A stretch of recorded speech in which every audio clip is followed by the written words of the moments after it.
Welcome back. One of the most powerful things about programming is that computers can repeat tasks in an instant.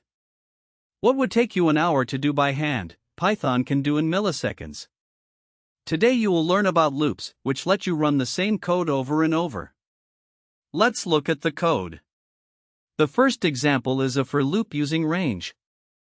Range 1, 6 generates the numbers 1 through 5. The loop runs once for each number, and the variable I holds the current value. On the first pass, I is 1. Then 2.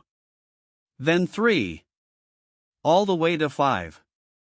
Now look at the second for loop. This time, instead of numbers, we are looping over a list of fruits. For each item in the list, the loop runs once, and fruit holds the current value. Python moves through the list from the first item to the last, one at a time.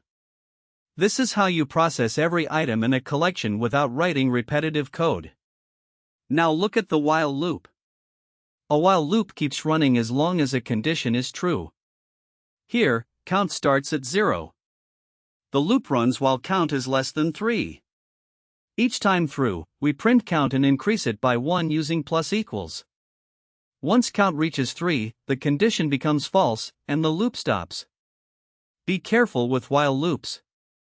If the condition never becomes false, your program will loop forever. The last example shows break and continue. Break exits the loop entirely the moment it is hit. Continue skips the rest of the current pass and jumps to the next one. These give you fine-grained control over loop behavior. Scroll down to the challenge, printing the multiplication table for 5. Here is your challenge. Pause the video. Write a for loop that prints the numbers 1 to 20, but only prints the even ones.